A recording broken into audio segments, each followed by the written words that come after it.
I have to tell you, I am working on so many different projects. Jason is here. He was with me this morning. We drove in together, and I shared with him a project he didn't know I was working on, something for history, and game changing. Do you think, Jason? Oh, I was jamming out. I mean, it's game changing. It's game changing. We're going to hit you in so many different ways. My goal is to hit all five senses, to be able to, whatever your learning skill is, we're going to hit you there. And it's not going to happen right away, but man, we're so excited for the launch of The Torch, which is happening on January 5th. You'll be able to go to glennbeck.com, get the app, and get all of the information soon. So stand by for that. Also, I'm planning a Christmas tour next year. And I'm in the midst of writing and putting that all together right now for next Christmas. And it's going to be great. Going to go out on tour a couple of times next year. For 2026, we're going to be doing a few things. One thing we're going to be doing, and I can't give you any of the details, but let me just tell you, an incredible event from Ellis Island. And that's just going to be loads of fun. So, in between all of that, I'm trying to stay abreast of all of the news and everything that's going on, and we're doing that. But I have to tell you, I mean, is it just me who is kind of like, okay, I want to coast into Christmas right now? I mean, not my job, but I mean, I just kind of, I like this time of year because it just gives you a chance to reconnect with everything that is important and family. And I'm trying to do presents that aren't real, present-y, not go out and spend a lot of money, but just do something that is meaningful for everybody I want to give a gift to, Yesterday, the day before, I was watching The Grinch Stole Christmas. And, it was never one of my favorites as a kid. I don't know why. And maybe it was because it didn't have, like Frosty the Snowman or Rudolph the Red-Nosed Reindeer. Those were my favorites growing up. But the Grinch, and, I think it was CBS that did the Grinch. They didn't think that it would actually be, a hit. In fact, they didn't want to put any money into it at all. It was Chuck Jones and Dr. Seuss. What is his name? What's his name? Theodore Geisel. Dr. Seuss. He had written The Grinch. Do you know why he wrote The Grinch? He woke up the day after Christmas in the 1960s, and he thought, what is wrong with me? And he was standing and he's shaving and he's looking in the mirror and he's like, I'm the Grinch. I've become the Grinch. And so he wrote the book as a cure because he was thinking it was all about packages and boxes and bags. He wrote the book, and, it sold and sold and sold, but nobody was trying to bring it on TV because all of the networks thought there's never, ever going to be, nobody's ever going to watch this. And then a guy who was a friend of his, a buddy of Dr. Seuss in the military during the war, named Chuck Jones, called him up and said, dude, I think we've got a smash hit on our hands. Now, if you don't know who Chuck Jones is, he did Bugs Bunny, Daffy Duck, Wile E. Coyote. He understood mischief just a little bit. He understood timing. And he understood that The Grinch was not just a Christmas story. It was a warning. And so Jones calls him up and says, let me make this for television. I think I can sell it. Well, the network, they almost threw him out. And he said, I'll do it, we'll do it really cheaply. And they were like, how cheap can you do it? And so cheap. And he started it because they were like, there's no Santa, there's no jolliness. The villain hates the holiday.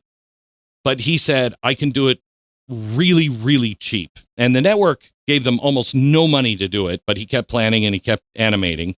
Cuts here, cuts there. They were cutting this, cutting that. how do we make this without any more money?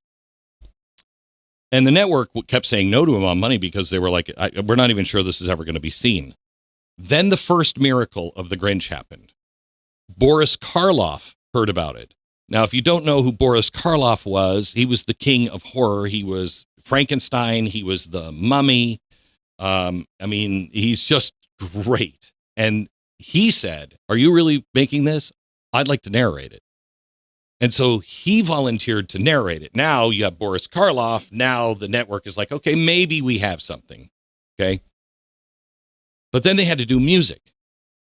And as they get into the music, they needed somebody that could bring the Grinch, somebody who had a scowl that could match the Grinch. And that's when the guy who was never named comes into the picture and walks into the studio. And somewhere in a Los Angeles recording booth, late at night, I think 1966, he steps up into a booth, up to a microphone, and his voice is so deep, it's almost as if it rolled out of the earth itself, And he steps up to the microphone and he records the now really super famous anthem in The Grinch, this. You're a mean one, Mr. Grinch. You really are a heel. You're as So it's only 6 verses. Razor sharp. It's dark. It's perfectly wicked. And the crew in the room, while they were listening to him do it, they're like, this is amazing. And the people that worked on it said they knew that performance would outlive all of them. They put it in the show. The show airs. Credits roll. His name's not on it. Not a mention, not a whisper. No one, everybody thought it was Boris Karloff that did it, but that wasn't Boris Karloff. Dr. Seuss was really upset about it. So he started a campaign. He wrote to the newspapers, begging them to correct the mistake, blah, blah, blah. And yet, for years and years and years, most people watch it year after year, and they have no idea who this guy is. Do you know who he is? The man who actually delivered one of the most unforgettable performances in Christmas history. Vanished behind the curtain. Any idea who it is? I'm not going to help you. I'll give you the name, but it won't help you. Thurl Ravenscroft. You know who he is. Thurl Ravenscroft. Ever heard of him? No. Because his name's never attached to anything. I mean, Thurl Ravenscroft, if that's not written by Dickens, I mean, it certainly should be. Here's who he is. He was known for his work in music and animation. And you can hear him today. He was one of Disney's most reliable deep voices. If you go to a Disney park, you can still hear him. He's in the Haunted Mansion, Pirates of the Caribbean. He was in the Country Bear Jamboree, the Mark Twain Riverboat narrator. And he is recognizable when you hear him, but you don't know who he is. But he also did a whole bunch of other stuff that most people don't know. He was a singer that backed a lot of people. Elvis, Bing Crosby, Rosemary Clooney, Tennessee Ernie Ford, Peggy Lee. He's a backup singer for all of those guys. He's also done Horton Hears a Who. He was the voice in 1997 of the Rankin and Bass Hobbit. He was in The Brave Little Toaster. Okay. He was in Cinderella, Alice in Wonderland, Lady and the Tramp, The Aristocats, The Jungle Book. You'll hear him everywhere. But that's not how you really know him. You know how you really know him? Because he already had a full-time job. And that full-time job was really just to say one line. And everyone knew that one line.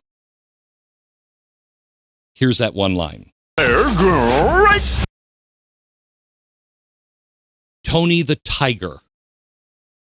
Tony, the cartoon titan of morning cereal, is the secret voice that gave America the Grinch. The greatest uncredited performance in all of television, just certainly, holiday television, delivered by the same guy who convinced generations of children that Frosted Flakes were a part of a balanced breakfast. Thurl Ravenscroft. His name is nowhere to be found, but it should be, and it should be remembered because he's great.